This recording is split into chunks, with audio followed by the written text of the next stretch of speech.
말씀은 고린도전서 10장 14절로 11장 1절까지의 말씀입니다. 그런즉 내 사랑하는 자들아, 우상 숭배하는 일을 피하라. 나는 죄 있는 자들에게 말함과 같이 하노니 너희는 내가 이르는 말을 스스로 판단하라. 우리가 축복하는 바 축복의 자는 그리스도의 피에 참여함이 아니며 우리가 떼는 떡은 그리스도의 몸에 참여함이 아니냐. 떡이 하나요 많은 우리가 한 몸이니 이는 우리가 다 한 떡에 참여함이라. 육신을 따라 난 이스라엘을 보라. 제물을 먹는 자들이 제단에 참여하는 자들이 아니냐. 그런즉 내가 무엇을 말하느냐. 우상의 제물은 무엇이며 우상은 무엇이냐. 무릇 이방인이 제사하는 것은 귀신에게 하는 것이요 하나님께 제사하는 것이 아니니 나는 너희가 귀신과 교제하는 자가 되기를 원하지 아니하노라. 너희가 주의 잔과 귀신의 잔을 겸하여 마시지 못하고 주의 식탁과 귀신의 식탁에 겸하여 참여하지 못하리라. 그러면 우리가 주를 노여워하시게 하겠느냐. 우리가 주보다 강한 자냐. 모든 것이 가하나 모든 것이 유익한 것은 아니요 모든 것이 가하나 모든 것이 덕을 세우는 것은 아니니 누구든지 자기의 유익을 구하지 말고 남의 유익을 구하라. 무릇 시장에서 파는 것은 양심을 위하여 묻지 말고 먹으라. 이는 땅과 거기 충만한 것이 주의 것입니다. 불신자 중 누가 너희를 청할 때 너희가 가고자 하거든 너희 앞에 차려놓은 것은 무엇이든지 양심을 위하여 묻지 말고 먹으라. 누가 너희에게 이것이 제물이라 말하거든 알게 한 자와 그 양심을 위하여 먹지 말라. 내가 말한 양심은 너희의 것이 아니요 남의 것이니 어찌하여 내 자유가 남의 양심으로 말미암아 판단을 받으리요. 만일 내가 감사함으로 참여하면 어찌하여 내가 감사하는 것에 대하여 비방을 받으리요. 그런즉 너희가 먹든지 마시든지 무엇을 하든지 다 하나님의 영광을 위하여 하라. 유대인에게나 헬라인에게나 하나님의 교회나 거치는 자가 되지 말고 나와 같이 모든 일에 모든 사람을 기쁘게 하여 자신의 유익을 구하지 아니하고 많은 사람의 유익을 구하여 그들로 구원을 받게 하라. 내가 그리스도를 본받는 자가 된 것 같이 너희는 나를 본받는 자가 되라. 아멘.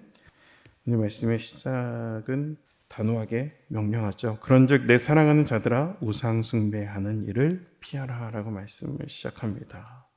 8장에서 바울은 우상의 제물을 먹는 죄에 대해서 다루기도 했죠. 우상에 대해서.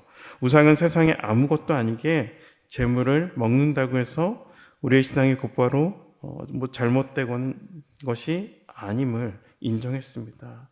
하지만 오늘 10장 본문에 바울이 경계하는 것은 단순히 시장에서 산 고기를 먹는 행위가 아니라 바울은 성만찬을 예로 들어 설명하죠.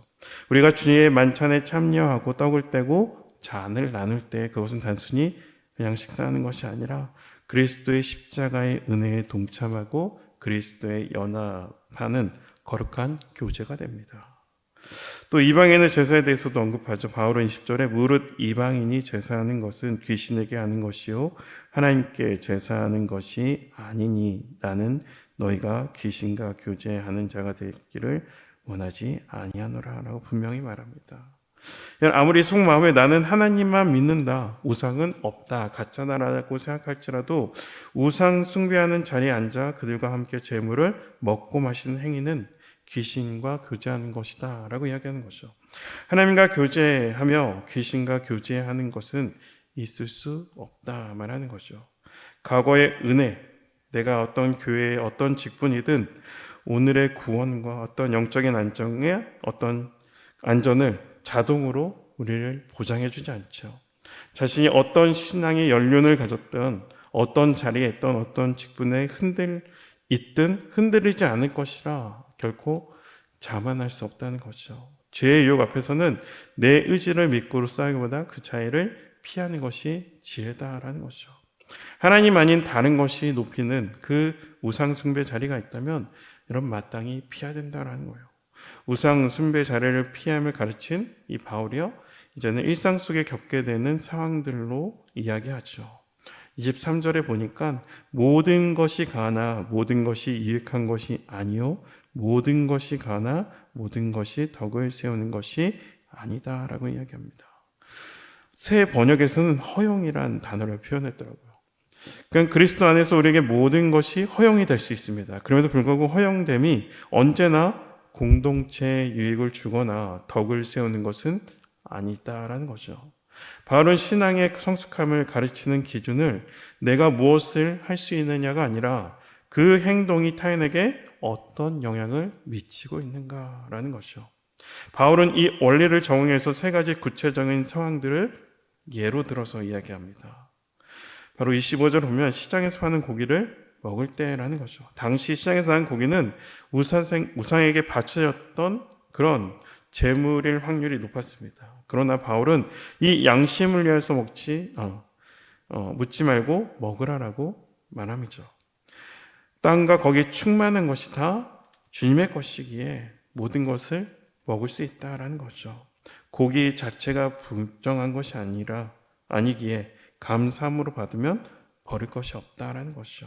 두 번째는 불신자 집에 초대를 받았을 때라는 거죠. 27절 하면 불신자 중에 누가 너희를 청할 때 너희가 가고자 하거든 너희 앞에 차려놓은 것은 무엇이든지 양심을 위하여 묻지 말고 먹으라라고 되어 있어요.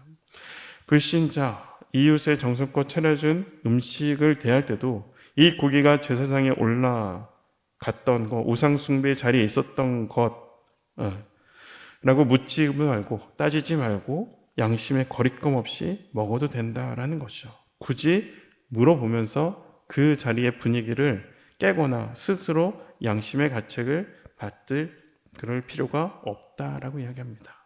세 번째는 누군가 이것을 우상에게 바쳐진 재물입니다라고 알려줄 때라는 거죠. 28절과 29절의 내용인데요.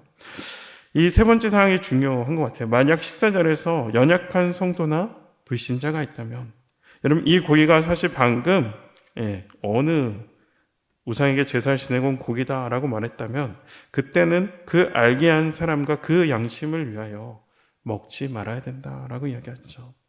이 구절은 사실 지식이 뛰어나다고 자부했던 이 고린도 교회 사람들에게는 반발이 일어날 수 있는 상황이죠. 아니 우상은 없다, 가짜다라는 것을 그들은 이미 알고 있습니다. 하나님만이 참 심이다라는 거죠.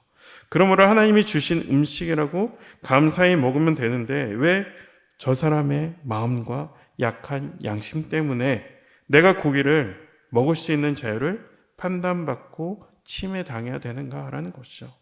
그게 어떻게 보면 29절과 30절의 말씀일 수도 있는데요. 우리 신앙생활을 보면 사실 이런 상황을 마주할 때가 있습니다. 나는 믿음의 자유함 속에서 한 행동이고 허용되었기에 한 건데 누군가는 그것을 보면 시험을 들 수가 있다는 거죠. 한 가지 예를 들면요. 지난달 첫 주에 지방에 있는 청년이요. 제 이름을 얘기하지 않을게요. 기타를 잘 치는 형제가 교회가 오랜만에 왔어요. 갑자기 나타나서 기타를 들고 찬양팀과 함께 했습니다. 그때 그 청년이 옷을 입은 옷이 제게 눈에 사실 들어왔어요. 어떤 옷을 입었냐면 해골이 그려진 옷을 입었었어요. 그럴 수 있는데 저는 찬양팀을 섬기는데 이 친구한테 제가 가서 찬양팀으로 섬기는데 옷을 좀 가려 입었으면 좋겠다라고 말했습니다. 그러니까 해골바가지가 그려져 있는 옷을 사실 얼마든지 입을 수 있죠. 근데 교회를 방문하는 어떤 이에게는 불편함을 느낄 수 있다라는 거죠. 바울은 24절에 누구든지 자기 유익을 구하지 말고 남의 유익을 구하라고 얘기합니다. 진짜 강한지 진짜 성숙한 신앙인은 자신의 권리, 자신의 허용됨을 끝까지 주장하는 사람이 아니라는 거죠.